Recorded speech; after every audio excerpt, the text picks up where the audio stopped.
todos y bienvenidos a la sesión número 50 del Seminario de Historia Económica. Esta es una sesión especial porque cumplimos, la Asociación de Historia Económica Peruana cumple 10 años, ¿no? Y estamos aquí con Manuel Llorca. Manuel Llorca Jaña es magíster y doctor en Historia Económica para la Universidad de Leicester y economista en el pregrado. Ha publicado 3 monografías, 5 libros editados y más de 40 artículos en revistas internacionales, y es miembro del el consejo editorial de varias revistas importantes y profesor visitante de Historia Económica en la Universidad Pompeu Fabra de Barcelona. En esta oportunidad, Manuel nos va a presentar un paper cuya autoría es de Diego Barrio, ¿no? Que es ¿qué pasó con la evolución tecnofisiológica en Chile? ¿No? Entonces, bueno, gracias Manuel por estar aquí, ¿no? En esta ocasión además especial, porque es el 50, la reunión número 50 del seminario y el aniversario de la asociación. ¿No? Así que bienvenido. No, muchas gracias a usted por la invitación. A ver, déjame buscar acá acá estoy, parece. ¿Se ve? Sí. Sí, perfecto. Ah, no, espérate, esto, nada que ver, espérate. Abrí otra cosa. Un segundito. Ahí sí.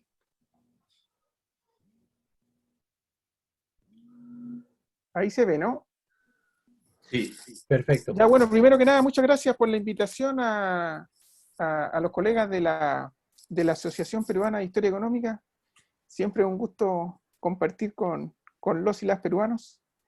La última vez me invitó Carlos Contreras a propósito del relanzamiento del libro famoso de Heraclio Bonilla sobre la independencia, que sacó bastante roncha cuando se publicó hace bastantes décadas. Así que bueno, ahora de manera virtual. El paper que voy a presentar es en coautoría con Diego del Barrio, colega también de la Universidad del Paraíso, y se titula ¿Qué pasó con la evolución tecnofisiológica en Chile?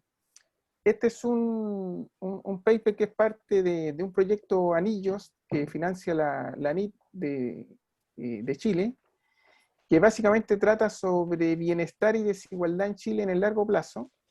Y la idea de hacer este paper era más que nada hacer un artículo de difusión. Entonces, les pido que lo tomen un poco así, porque más que un paper técnico, el propósito es sacar un artículo de difusión, ¿no? Y una primera advertencia es que es primera vez que lo presentamos, así que felices de recibir cualquier comentario de ustedes. Entonces voy a partir un poquito con una descripción del concepto porque es bastante poco conocido, es relativamente reciente, bastante poco conocido sobre todo en América Latina. Después voy a seguir con los objetivos del artículo, les voy a mostrar algunas series vinculadas, digamos, con el concepto, sobre todo de mortalidad, estatura, ingesta de alimentos y productividad laboral para concluir brevemente, ¿no?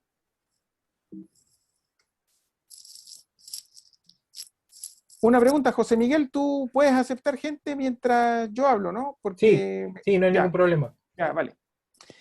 Ya, bueno, entonces el paper es ¿qué pasó con la evolución tecnofisiológica en Chile? Entonces parece prudente empezar definiendo qué se entiende por evolución tecnofisiológica, pero básicamente el concepto hace referencia a sinergias positivas que existen entre cambios tecnológicos acelerados y mejoras en la fisiología humana. Traduciendo un poquito esto es lo único que les leo, después ya hablo solamente.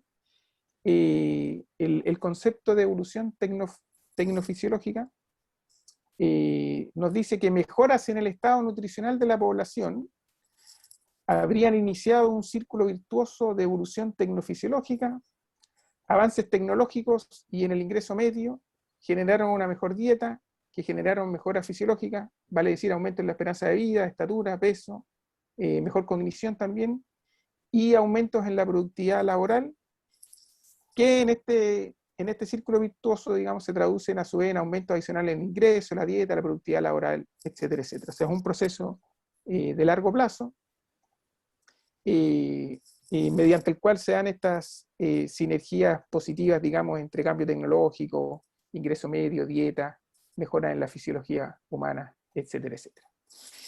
Como se podrán imaginar, la evolución tecnofisiológica está asociada a muchos otros fenómenos que son más familiares para nosotros. Por ejemplo, la idea está del escape del hambre y muerte prematura que experimentó buena parte del mundo desarrollado y después fue diseminado a otros lugares. Está también asociado, digamos, al concepto de transición nutricional, de transición epidemiológica y de transición demográfica. La transición nutricional, para los que no son familiares con el tema, básicamente nos dice que es un concepto originalmente aplicado al mundo desarrollado, y lo que nos dice es que se pasó de tener una dieta, digamos, la población de estos países con alto predominio, disculpa, de cereales, digamos, primero a un aumento en la ingesta de cereales, posteriormente a una variación en la dieta, una variación que implicó un aumento en el consumo de lácteos, de proteína animal, de frutas, vegetales, azúcares, aceites, etcétera, etcétera. A eso hace referencia el concepto de transición nutricional, y mediante el cual, digamos, nosotros se logró una dieta más variada, sino un aumento importante en el consumo promedio de calorías y de proteínas, ¿no? Luego tenemos el concepto de transición epidemiológica, que hace referencia a un cambio, digamos, en el patrón de causas de muerte de la población. Pasamos de morir, digamos, de enfermedades infecciosas a enfermedades más bien de tipo crónico, no infeccioso. Y bueno, la transición demográfica, que es más conocido, que hace referencia primero a una caída en la tasa de mortalidad de los países, y posteriormente a una caída en la tasa de natalidad. Bueno, con todo, lo que nos dice la evolución tecnofisiológica es que hoy día, aplicado, digamos, a los países de Europa Occidental y de América del Norte, es que esas poblaciones hoy día son más altas, tienen mayor peso corporal, disfrutan de vidas más largas y saludables que en toda la historia de la humanidad. Entonces, el propósito de este artículo era ver un poquito qué fue lo que pasó con este proceso en Chile. Parece que hay alguien con audio, JM, si lo puede silenciar, por favor. Bueno, ya les hablé un poquito del concepto. Ya está. Ya. Luego, respecto de la historia del mismo, el concepto fue acuñado, bueno, por el Premio Nobel de Economía Robert Fogel y su colega Dora Costa en un artículo que, la verdad, para historia económica es relativamente reciente, porque tiene menos de 25 años. En nuestra disciplina, como ustedes saben, todo se mueve bastante lento. Posteriormente fue refinado, digamos, en el sentido de que se complementó esta idea de avances nutricionales también con avances en la medicina, con mejores políticas de salud, mejor educación de la población, mejores hábitos de limpieza, también explicando un poquito todos estos fenómenos que hemos explicado anteriormente. Ha sido popularizado de manera creciente en las últimas 2 décadas, qué sé yo, el libro famoso este que sacó Angus Deaton hace poco, hace bastante referencia al mismo, lo hace suyo el concepto, y de ahí se meten otros temas también. Pero bueno, curiosamente, en América Latina no ha pegado mucho. Todo lo que uno puede ver son menciones bien a la rápida. Entonces, en este artículo queríamos ver un poquito, bueno, qué pasó con este fenómeno en Chile. ¿Tuvo lugar, no tuvo lugar? Si tuvo lugar, en qué medida, desde cuándo, hay alguna particularidad o no para el caso chileno. Entonces, esos son como los objetivos las preguntas que tratamos de responder. Y como les decía, bueno, a pesar de su tremenda importancia, a pesar de la importancia que tiene este concepto, digamos, en términos teóricos, para nuestra disciplina sobre todo, ha sido muy poco estudiado para América Latina. Para Chile en particular, la verdad no conozco ningún artículo. Creo que encontramos uno que ha sido una mención en nota a pie, o sea, muy marginal. Y de hecho, si uno ve incluso los estudios clásicos de cómo ha evolucionado la productividad laboral en Chile, no hay absolutamente ninguna mención a este concepto de evolución tecnológica, tecnofisiológica, perdón, y sobre todo al impacto que puede tener un cambio en la dieta y un cambio, digamos, en la fisionomía humana en la productividad laboral.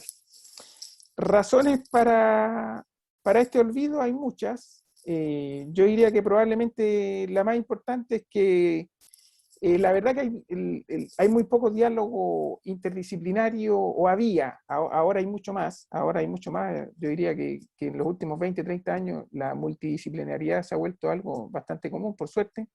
Pero antes de eso, digamos, para este tema en particular, qué sé yo, tú tenías a los antropólogos físicos hablando de cuerpo humano, a los demógrafos hablando de transición demográfica, los economistas hablando de lo que hablan siempre, y muy poquito diálogo entre ellos, digamos, como para interesarse en este fenómeno, digamos, que la verdad es bastante interdisciplinario. Y de hecho, en el caso particular de los economistas, y de muchos historiadores económicos, yo diría que hay un desprecio, entre comillas, digamos, bastante generalizado por la estatura, por la talla humana o por indicadores antropométricos de cualquier naturaleza como indicador de desarrollo económico. Y de hecho, si fuésemos menos, les contaría un par de anécdotas de comentarios que me han hecho connotados historiadores económicos latinoamericanos cuando supieron que me había metido en este tema de la antropometría. Pero bueno, eso lo dejamos para una cerveza en otro momento. Y bueno, otra razón, digamos, es lo de siempre en América Latina. Cada vez que uno trata de meterse en algún tema, te encuentras con el grandísimo problema de que no hay datos, digamos. Y bueno, las series hay que empezar a construirlas desde cero, y eso por lo tanto hace que el avance del conocimiento en nuestra disciplina sea tan lento, ¿no? Ya, entonces, dicho todo lo anterior, voy a ir viendo cada uno de los indicadores que son relevantes para este concepto. El primero es mortalidad general y mortalidad infantil.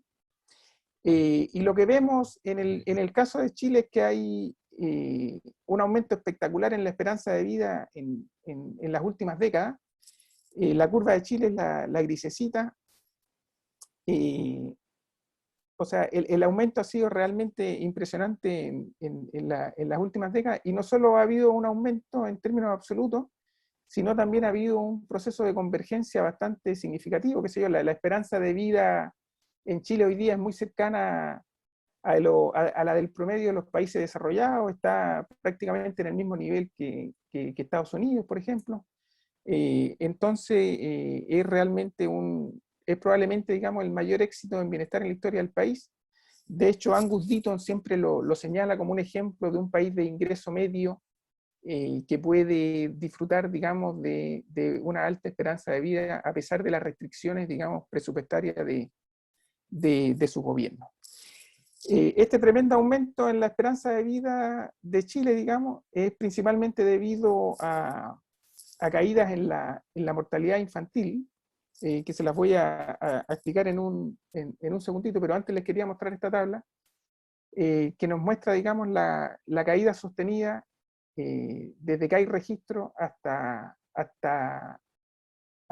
los últimos, hasta hace un par de décadas, 15 años, ¿no? Donde se ha estancado un poco este proceso.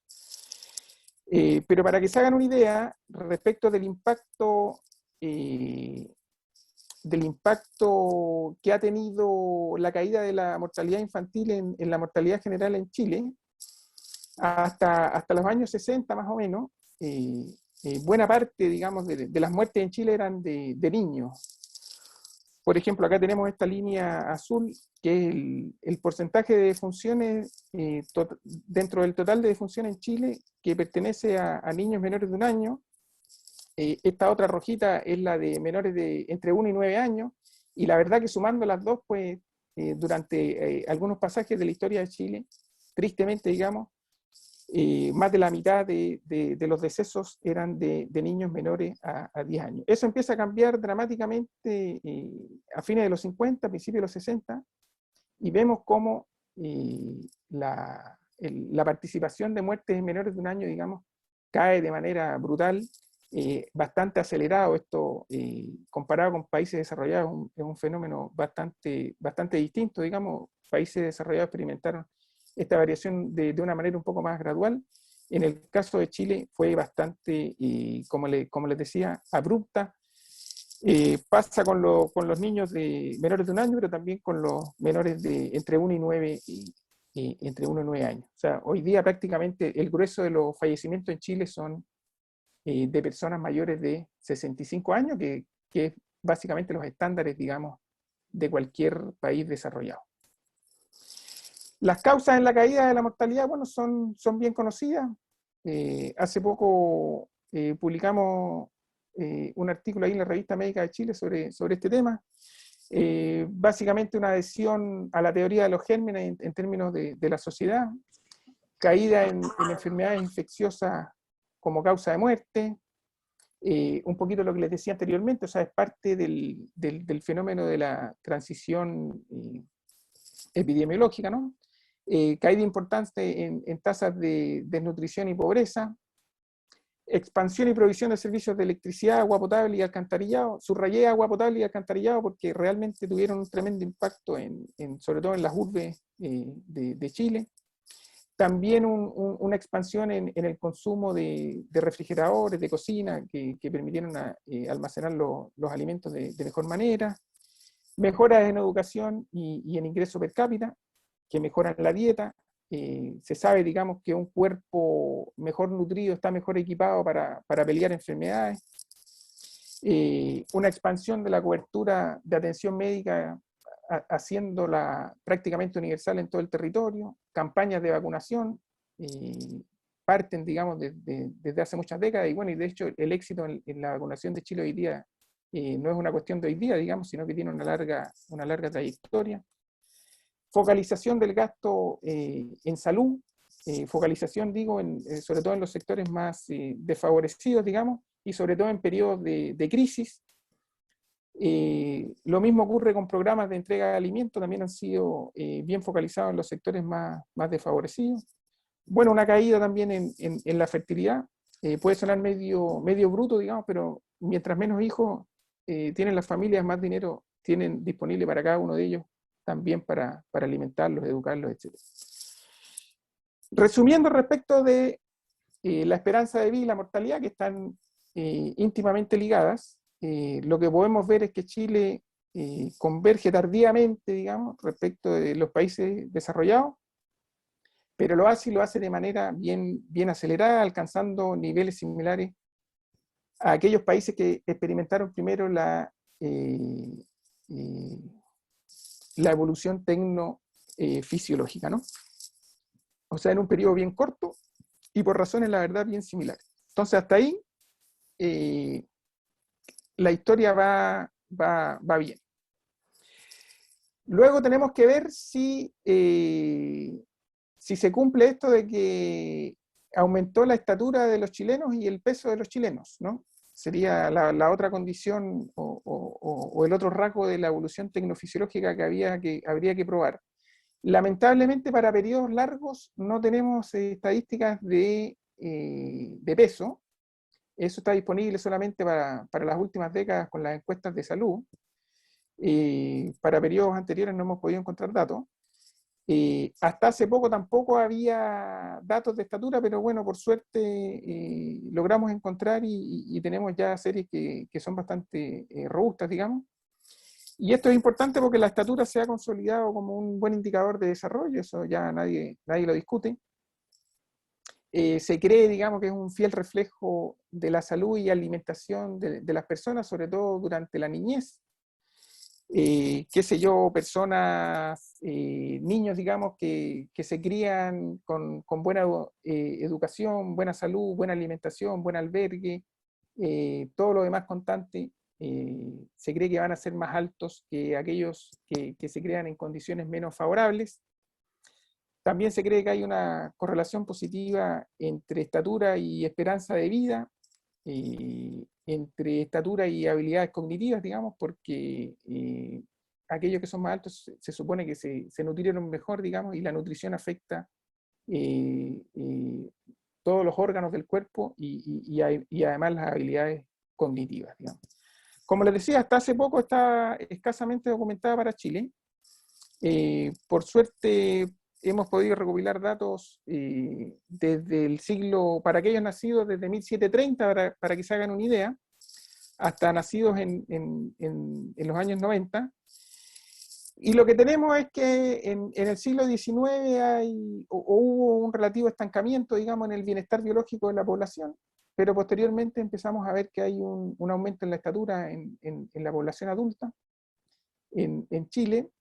Y para que se hagan una idea, el crecimiento es de más o menos 5 o 6 centímetros durante el siglo XX, en particular en la segunda mitad. Esto obviamente es un fenómeno que tiene muchas causas, digamos, las voy a mencionar brevemente, pero lo que les quería mostrar es que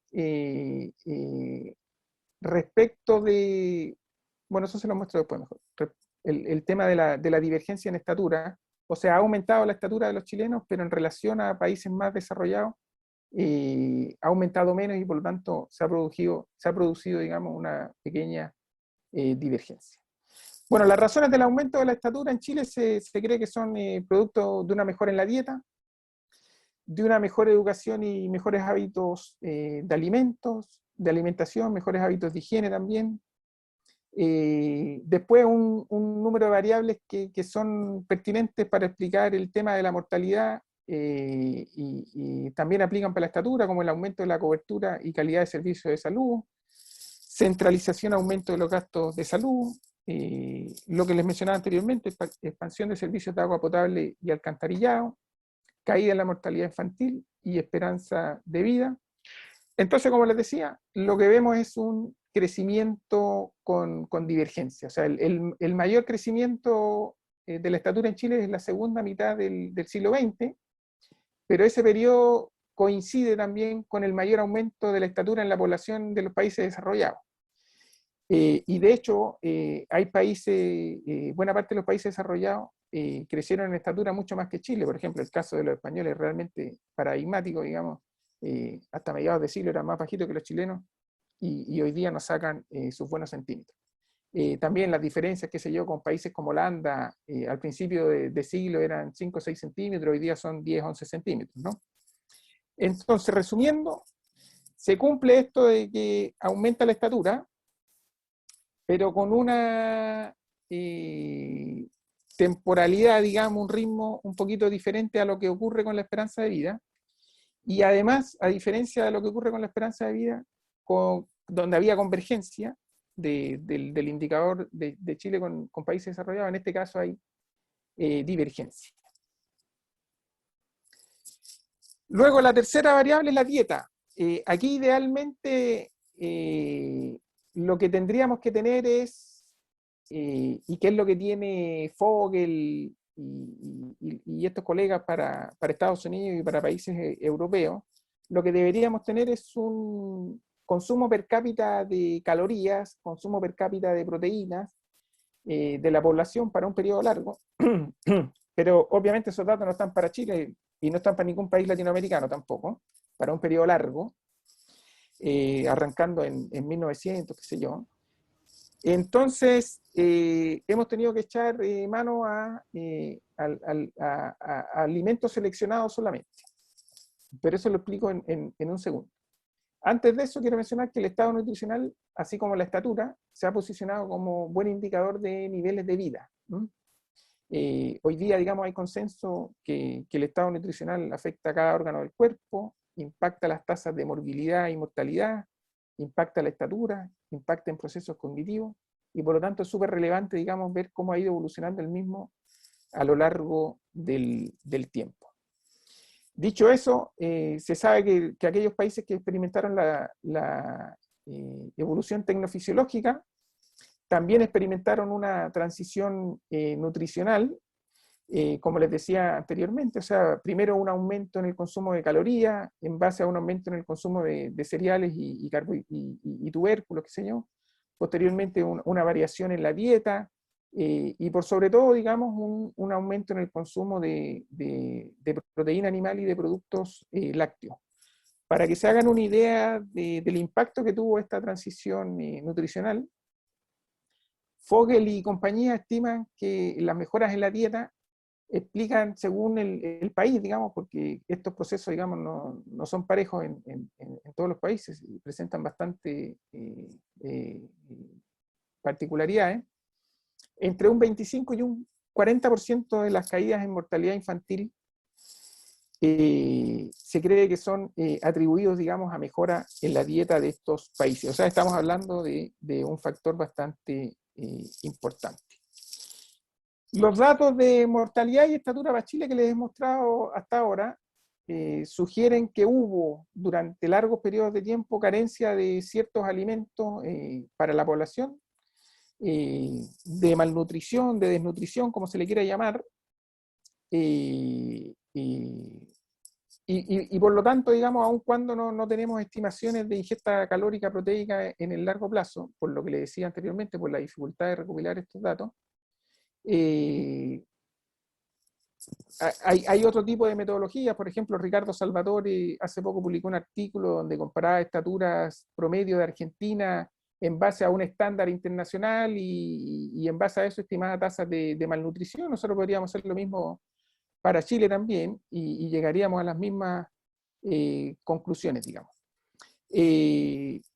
Otro camino es ver qué pasó con la ingesta de dos productos que se mencionan siempre por excelencia en estudios antropométricos, que es la ingesta promedio de productos lácteos y cárnicos, que como les decía, tampoco estaba para Chile y también tuvimos que hacerla. Todo esto es bastante trabajo, pero bueno, es parte de este proyecto Anillos de Bienestar y Desigualdad en Chile. Y construimos series a partir de los años 30. Estos gráficos muestran el consumo per cápita de carnes, todas las carnes, vale decir vacuno, corderos, aves, en Chile, y se puede ver, digamos, que hay un estancamiento por un periodo bastante largo y en las últimas 3 décadas un aumento bastante significativo.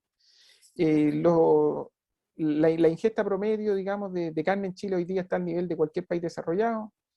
En el caso de los lácteos, en lugar de un estancamiento, hay un aumento entre los años 30 y los años 60, después una caída, bueno, hasta la década perdida de América Latina, la de los 80, la de los 70, un poquito también, producto de la inestabilidad política del país, y posteriormente se retoma, digamos, la senda de crecimiento, y hoy día se está consumiendo, digamos, los niveles más o menos recomendados por la OMS en términos de productos lácteos en Chile. Entonces tenemos dos aumentos bastante significativos, sobre todo en las últimas décadas.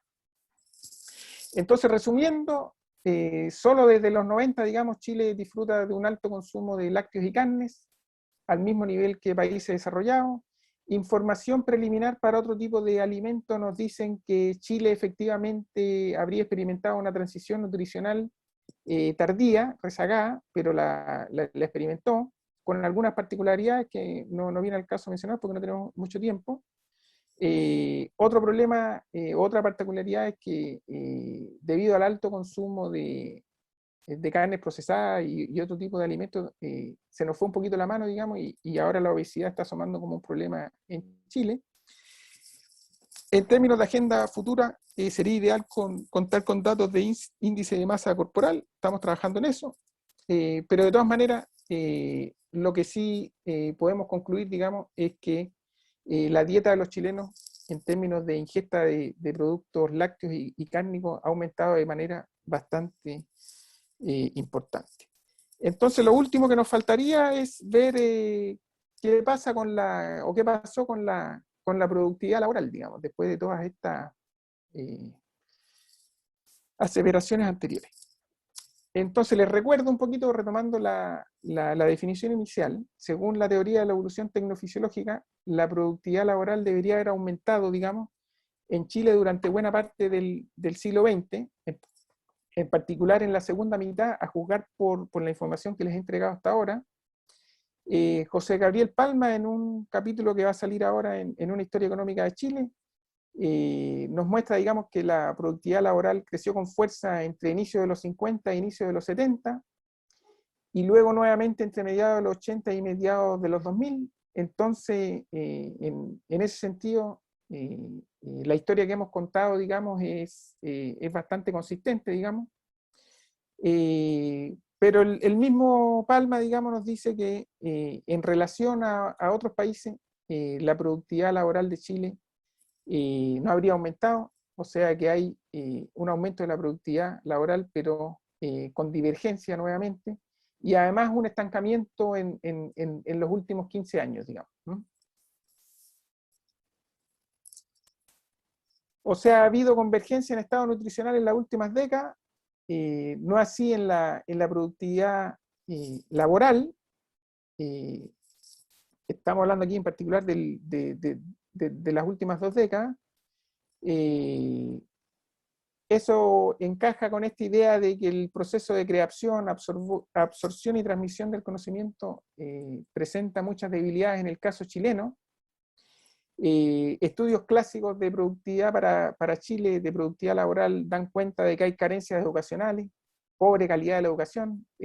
No sé si recuerdan o conocen ese artículo famoso de Franquema sobre la expansión de la educación en América Latina. Una de las conclusiones principales de Franquema es que sí, se alcanzó universalización en las últimas décadas, pero el tema de la calidad sigue estando ahí.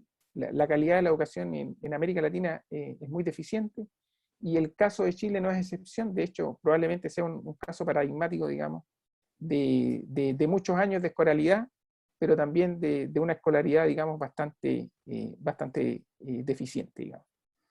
Bajos niveles de inversión por trabajador, también da cuenta de esto la literatura clásica.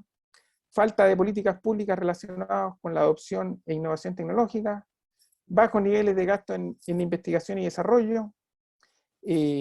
Todo esto, digamos, se cree que dificulta el aumento de la productividad laboral en Chile. Entonces, resumiendo un poquito, el estancamiento y divergencia de la productividad laboral en Chile estarían truncando, digamos, un ahondamiento del proceso de la evolución tecnofisiológica en el país, sobre todo en las últimas décadas. Lo mismo ocurre con divergencia en estatura, pero la divergencia en productividad laboral parece ser más acentuada. Esto implica que la segunda iteración de la sinergia entre cambios tecnológicos y mejoras en la fisiología humana, digamos, no se estaría alcanzando plenamente, producto sobre todo de estos problemas con la productividad laboral. La desigualdad de ingresos y de acceso a la educación, salud, podrían estar detrás de estos fenómenos. De hecho, en el estudio que hicimos sobre la mortalidad en Chile, vemos que todavía hay una desigualdad importante en relación a la muerte, digamos.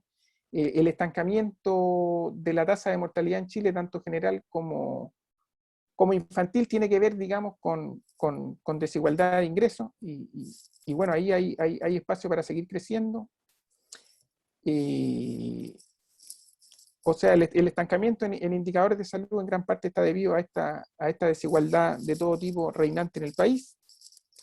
Esto es importante porque los colegas, digamos, que elaboraron y refinaron posteriormente la teoría de la evolución tecnofisiológica, nos han dicho, digamos, que un pobre y desigual acceso a la educación y a la salud ralentizan el proceso de evolución tecnofisiológica, y eso sería consistente con lo que ha ocurrido en Chile en las últimas décadas. Con todo, pareciera, digamos, que Chile no estaría extrayendo de su fuerza laboral la productividad que debería, dada su dieta y en menor medida, digamos, dada su fisiología, vale decir, estatura y masa corporal.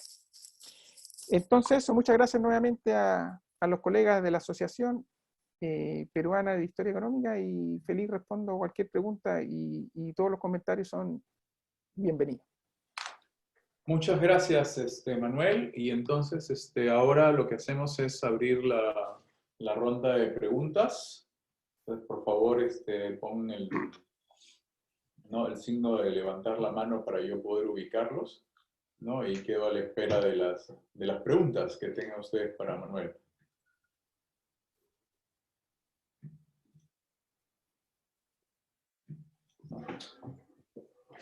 A ver, Carlos Contreras. Sí. Felicitaciones, Manuel. Me parece un excelente trabajo el que han hecho con tu colega. Y como tú dices, poco realizado en nuestros países, ¿no? Recuerdo que unas alumnas de Jorgen Batten hicieron un trabajo para Perú que publicamos en la revista Economía sobre estaturas que obtuvieron de la penitenciaría para Lima, pero para Perú hay muy poco. Me ha parecido interesante tu conclusión esa de que a los chilenos se les puede sacar más manteca en la productividad laboral, ¿no? Y como que estarían con tibieza en el trabajo. No sé cómo interpretar esa conclusión final que has dicho, pero mis observaciones van por el tema de la estatura, que como tú dijiste, pues ha estado en el centro de mucho debate acerca de si realmente es un buen indicador del bienestar. Durante mucho tiempo, tú sabes, se asociaba más bien a que las razas tenían estaturas altas o bajas, ¿no? Entonces los japoneses podían estar mejor nutridos que las tribus africanas, pero eran más bajitos que los esclavos africanos, que no es que estuvieran mejor nutridos, en fin. No sé si sobre ese debate llegó a haber cierta claridad. Yo tendería a pensar que la estatura recoge, por ejemplo, temas como prácticas laborales. La gente que trabaja en el campo, en general, no desarrolla estaturas elevadas por la propia naturaleza del trabajo en el campo, ¿no? Que tienes que trabajar agachado, encorvado, levantar grandes pesos. Y es diferente al muchacho que se cría en la ciudad, que va al colegio, hace deporte y trabaja erguido. Entonces, pienso que la estatura está recogiendo estilos de vida, prácticas laborales, además del componente étnico que te señalaba, ¿no? Recuerdo un trabajo de Rafael Dovado que decía que los latinoamericanos éramos los que comíamos mejor en el mundo a finales del siglo XVIII.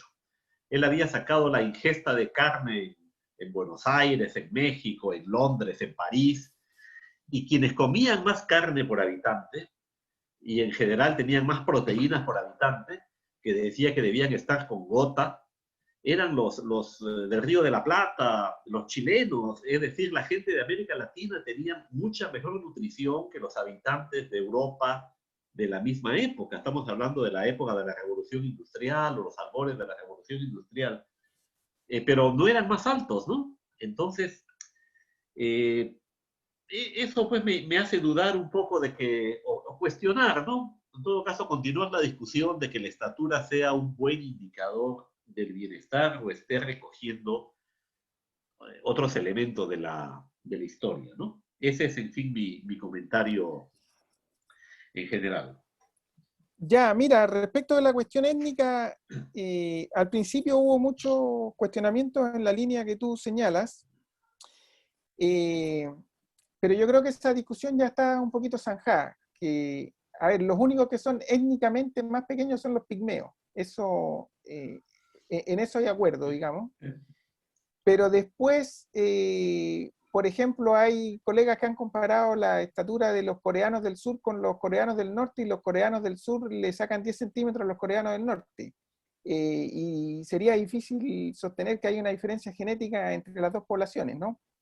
Eso por un lado. Después, por otro lado, los mismos españoles, digamos. Los españoles, como mostré en el gráfico, eran más bajitos que los chilenos y hoy día nos sacan sus buenos 5 centímetros. No ha habido ningún cambio genético en los españoles en los últimos 50 años. Los mismos holandeses, digamos, los países de Europa del Norte han crecido en los últimos, qué sé yo, 60, 70 años, 10, 11 centímetros. Y también sería difícil que alguien pudiese probar que hay un cambio genético en la población holandesa, noruega o sueca, digamos, que son por lo demás poblaciones que reciben muy poca inmigración, ¿no? Entonces, la conclusión a la que se ha llegado es que a nivel individual, el componente genético es importante. O sea, si tu mamá mide 1,50 m y tu mamá mide 1,50 m, es muy poco probable que tú midas más de 1,55 m, ¿no? Eso es cierto, digamos. O sea, a nivel genético, o sea, el factor genético es importante para explicar estaturas a nivel individual. Pero cuando hablamos de poblaciones, digamos, de poblaciones grandes, el factor genético pierde bastante relevancia y otro tipo de factores empiezan a primar, como por ejemplo la nutrición, las condiciones de salud, educación, vestuario, albergue, etcétera, etcétera. Yo creo que eso ya se superó ya hace algunos años, eso está aceptado, que la cuestión genética juega un rol menos importante cuando estamos hablando de poblaciones, ¿no? Y sobre todo cuando estamos analizando cómo ha variado la estatura para un país en particular, digamos. Eso por un lado, ¿no? Después la estatura, la gente crece hasta los, más o menos entre los 17 y los 20 años. Después de eso no crecemos más. Y nos empezamos a achicar a partir de los 55, más o menos. Entonces lo que importan son las condiciones de vida en la niñez, digamos, o sea, antes de los 18 años, qué es lo que ocurre ahí, digamos. Eso es fundamental. Obviamente, bueno, lo que decías tú, el deporte, todo ese tipo de cuestiones también tiene un rol importante también, digamos, pero lo más importante son las condiciones de vida, digamos, durante la niñez. Eso es lo que deberíamos estar analizando más en más detalle, digamos. Pero sí veo que eres uno de los tantos escépticos a propósito de la estatura. Te unes al club de los connotados historiadores económicos que cuestiona la estatura como indicador de desarrollo económico. Estás en buena compañía en todo caso. Bueno, ahora, ya que sabemos que Carlos está en buena compañía, ¿no es cierto? Que veamos, ¿alguien tiene alguna otra pregunta, alguna observación? ¿No? Mientras alguien prepara sus preguntas, Manuel, ¿por qué? Lo que no me queda claro es lo siguiente. Quería hacerle una pregunta para ver, porque tal vez me perdí la explicación. O sea, en la estatura, en Chile, la divergencia se mantiene, ¿no es cierto? Con los países desarrollados no sucede lo mismo con la mortalidad y parece no suceder lo mismo con la dieta. Entonces, ¿por qué se da cuál es la explicación ¿no? Digamos, ¿qué explica ese fenómeno? A ver, una explicación que damos nosotros es el tema de la desigualdad. Países donde la estatura ha crecido más que en Chile son sociedades en general mucho más igualitarias y se sabe que hay una correlación importante entre desigualdad y evolución de la estatura, digamos. Chile es un caso paradigmático de alta desigualdad en todo ámbito de cosas, incluyendo la distribución del ingreso, que eso tiene un tremendo impacto en la estatura. Por ejemplo, un estudio que sacamos, uno de los papers que sacamos fue justamente sobre eso, y las diferencias de estatura entre grupos socioeconómicos podía ser tan alta como 10 centímetros, digamos. Entonces ahí, si se resuelve ese problema, digamos, uno esperaría que la estatura de Chile siguiera aumentando, por ejemplo. Y eso lo hacen digamos, hay una comparación de canastas básicas, de cómo... O sea, No, por ejemplo, este estudio que hicimos de desigualdad en la estatura,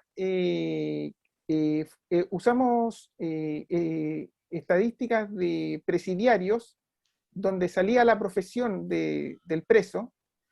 Entonces, por ejemplo, tienes, qué sé yo, los que eran profesionales son los que te digo que tenían 10 centímetros más de estatura que el resto, cosas así, digamos.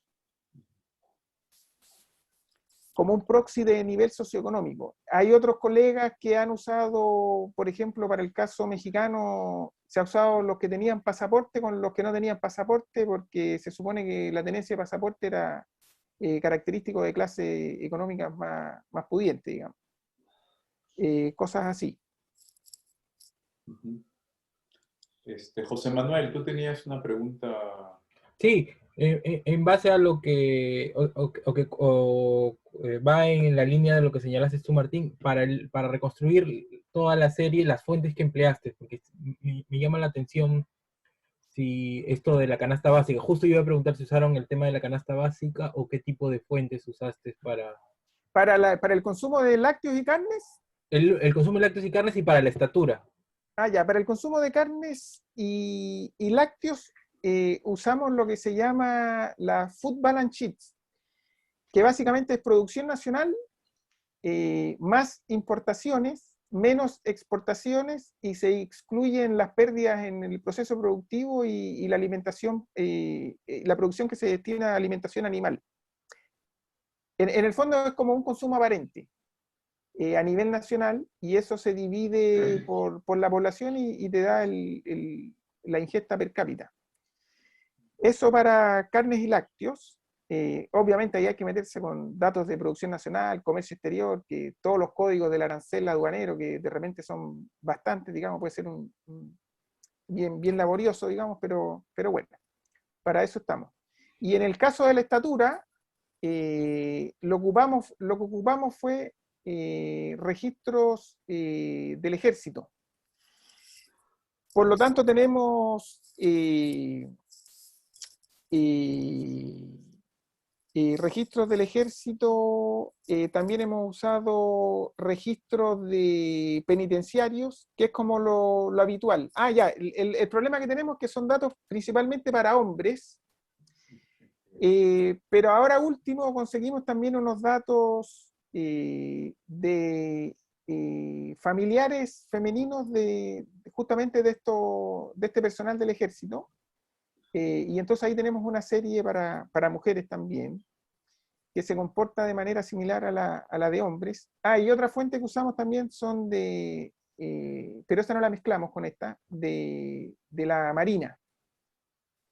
Entonces, Marina, Ejército y registros penitenciarios. Principalmente para hombres, digamos. Muy bien, no sé si tenemos alguna otra pregunta.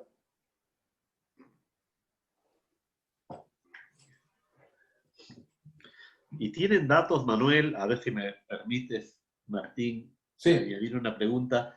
¿Datos por regiones, de regiones geográficas de Chile? Ahora, en este minuto, estamos trabajando con lo que va a ser la base de datos más grande que vamos a tener de estatura, que son datos del registro civil. Y ahí vamos a tener, bueno, de todas maneras, los datos que tenemos de registros militares, tenemos registrado el lugar de nacimiento de la persona, o sea, de origen geográfico, y ahí tenemos datos por grandes regiones a nivel provincial, digamos. Con los datos del registro civil, incluso vamos a tener datos más detallados, digamos. Datos provinciales con muchas más observaciones, y por lo tanto nos va a permitir hacer un análisis más acabado. Eso en términos de estatura.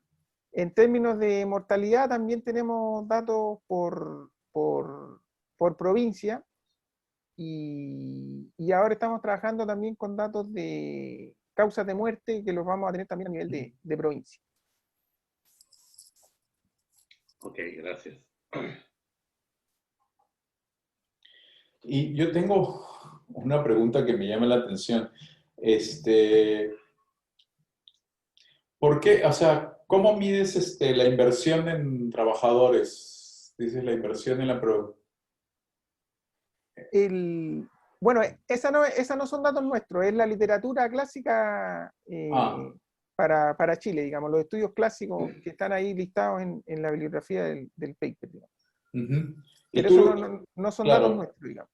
Pero ¿cómo lo relacionas? O sea, lo que quiero entender es un poco lo siguiente, o sea, la productividad laboral, ¿tú cómo la relacionas con estatura, con dieta y con disminución de la mortalidad? Si al final esta productividad depende de educación, depende de inversión en trabajo, o sea, no depende de las cosas fisiológicas.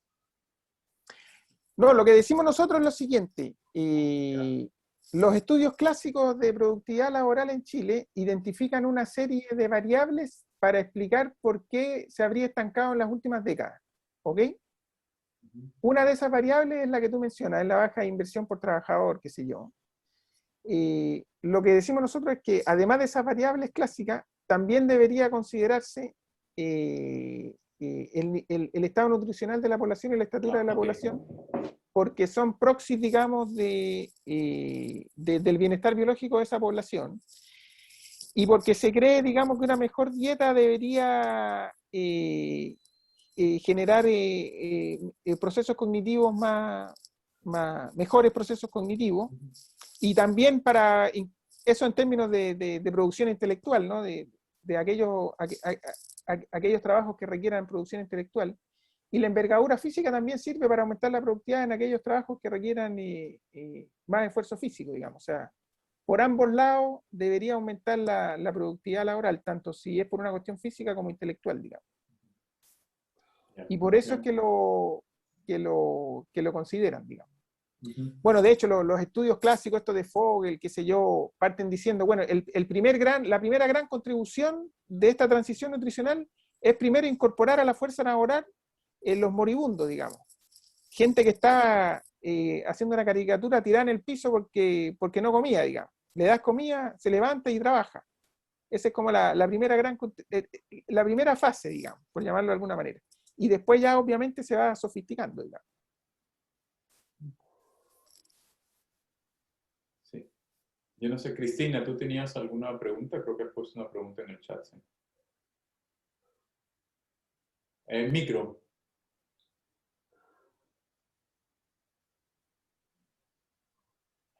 Sí, posiblemente sean para registros distintos, pero tú hablabas de el registro penitenciario. Entonces, si tenemos en cuenta que la ingesta de carne, la distribución del ingreso, el ejercicio, digamos, el deporte, todo ese conglomerado sirve para analizar y ver la evolución o el crecimiento de las personas. ¿Cómo mides, cómo relacionas eso con el registro penitenciario, ¿no? Es decir, el registro penitenciario te da una base un poco más limitada, ¿no? No sé, bueno, ¿cómo lo relacionas? Es un poco la dificultad lo que no entiendo, ¿no? Sí, a ver, los registros penitenciarios los usamos única y exclusivamente para sacar datos de estatura, nada más. Claro, pero esa estatura, si está en relación, si este es un personaje o una persona, ¿cuántos años tiene ahí adentro? Y el tipo de alimentación que tiene, no es el mismo alimentación que tiene una persona que está, digamos, fuera de la penitenciaría, ver, que hace sí, lo que pasa que, a ver, tomamos datos de adultos solamente, o sea, esos adultos, cuando ingresan a la cárcel se les toma la estatura, al momento de ingresar. Son Ajá. adultos, o sea, ya su estatura es la que tiene, no va a variar. La que no va a cambiar, perfecto. Sí, no va, entonces lo que estamos tomando de estatura de personas a las que no le va a variar su estatura, independientemente de si coman pan o coman bistec, digamos. Claro. O sea, eso, entonces no sería un problema, digamos. Por eso nosotros siempre trabajamos con entre 21 y 55 años y tomamos estatura solo de personas que tienen esa edad, digamos. No trabajamos con estatura de niños ni de mayores de 55, digamos. Ok. Pero tienen, Manuel, un sesgo hacia grupos, llamémosle subalternos, ¿no? Porque si miren sobre todo soldados, presidiarios, entonces, ¿dónde están los empresarios, los grupos de la élite? No, obviamente todos estos datos se comparan con población, con información del censo. Ponte tú, por decirte algo, los datos de carcelario, vimos qué proporción eran profesionales, los comparamos con los datos del censo, eran comparables, los datos del censo de la República, digamos. O sea, en general no hemos tenido problemas de representatividad. En el caso del ejército lo mismo. Hay oficiales y hay soldados rasos. Todo eso se triangula, digamos. Pero claro, toda esa parte metodológica es otro tema, digamos. Un día, si quieren, le hago una presentación de todos los problemas metodológicos. El más grave es para aquellos periodos en los que tienes una estatura mínima de entrada al ejército. Claro. Eso se llaman, ahí hay que trabajar con regresiones truncadas, pero bueno, ese problema lo tuvimos sobre todo para el ejército colonial. Posteriormente ya desaparece eso y no hay ese seco en los datos, digamos. Lo bueno fue que cuando comparamos los datos de los registros penitenciarios, el promedio en estatura nos dio exactamente el mismo que el promedio de estatura bajado en registros militares. Creo que la diferencia, ponte tú, en un caso era 1,67 y en el otro era 1,67,5, algo así, para poblaciones grandes, digamos. Entonces eso de alguna manera te da tranquilidad, digamos. Pero también los datos que tenemos cuando los graficamos, qué sé yo, se comportan, son distribuciones normales, así que súper tranquilos con eso, digamos. Bueno, no sé si tengamos más preguntas. Creo que no. Paco, ¿no? Pensé que levantabas la mano. Para saludar. Estaba saludando. No, lo que sucede es que en realidad no me atrevo a hacer esta pregunta tanto porque se puede interpretar mal, ¿no? Yo no le creo a las estadísticas de estatura. Perdón, las de proyección de vida, ¿no? Porque dicen que el peruano promedio vive 78 años, algo por el estilo, ¿no? Y para tener un promedio 78, pues tendríamos que tener nonagenarios a montones, ¿no? Porque mucha gente se muere mucho antes, ¿no? Y entonces yo no sé cuál sea el mecanismo y si ahora para hacerlo, de repente hoy día sí se puede hacer, pero digamos cuando proyectas esto hacia el pasado, la metodología de investigación tendría que estar bastante sofisticada para poder lograr una cifra aceptable, ¿no? Sí, por eso nosotros preferimos trabajar con estadísticas de mortalidad, porque esas sí son mucho más confiables, sobre todo para el caso chileno, y entonces por eso las estadísticas nuestras son las de mortalidad y de esas me hago cargo y se comportan bastante bien, digamos. Bueno, me imagino. Pero sí, estoy contigo que las de esperanza de vida, bueno, eso son estimaciones y requieren bastante supuestos. Claro, por eso. Y de repente, tal vez, como son estimaciones, tal vez llegar a conclusiones acerca de otro tipo de implicaciones al respecto de estas cifras, no sé si tengan mucho asidero, ¿no? Claro, pero a ver, lo que es incuestionable es la caída brutal en la tasa de mortalidad, tanto general como infantil. Sí, sí, está los bien. datos son duros, y bueno, y si cae la mortalidad, tiene que aumentar la esperanza de vida, eso es de cajón, digamos. No, está bien. Lo que sí me preocupa es esas cifras tan altas, nada más. Ya eso es lo que me preocupa. No tengo datos para refutar, por supuesto, ¿no? Ya. Bueno, habría que ver quién es el que le reporta a la OECD las estadísticas del Perú. No sé. Si es Ollanta Humala, pues podríamos estar en problemas. Bueno, hay varios que podríamos tener dudas. Ya.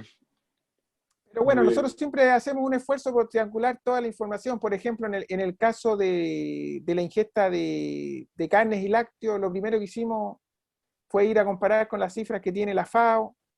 En el caso de las carnes, el match era prácticamente idéntico. En el caso de los lácteos había algunas diferencias, pero se sabe que la FAO tiene una metodología mega rara que tiene muchos problemas y de hecho le han dado duro en ese sentido. También fuimos a ver, por ejemplo, los consumos reportados por la encuesta de presupuesto familiar, las que usa el INE para ver las canastas del IPC, y se comportaba súper bien.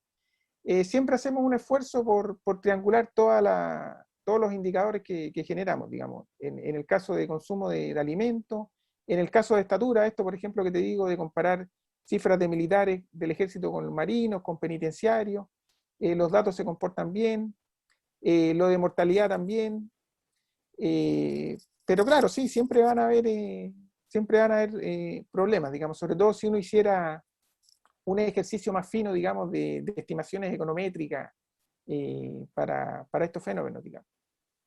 Bueno, sí, claro. Pero para mostrar grandes tendencias, yo me voy a dormir tranquilo, digamos. Ya, está bien. Que fue un poco lo que hicimos acá, digamos. Sí, yo sigo con la preocupación, por si acaso. Sí, Pero no, dormiré, no. ¿no? Pero dormir, vamos a dormir bien todos. Ya, Bueno, muy bien. no sé si hay alguna otra pregunta. Bueno, si no hay más preguntas, entonces te agradecemos mucho, Manuel, por la No, exposición. gracias a ustedes por la invitación y gracias nuevamente a Carlos Contreras por la invitación anterior, Bueno. que estuvo bastante mejor porque hubo buena comida, así que Queda pendiente entonces. ¿Eh? Queda pendiente Volverán entonces esos tiempos. para el CLADE será, así que lo podemos para el Ojalá. hacer clave. presencial. Ya, bueno, muchas gracias. Que estén muy Bueno, bien. muchas gracias, Manuel. Gracias por Ya, estar aquí. hasta Ya luego. les comunicaremos cuándo es la próxima reunión. Ya, muy Bueno, bien. Gracias, Manuel. Excelente tu Chao, gracias, exposición. Manuel. Nos Ya, que vemos. les vaya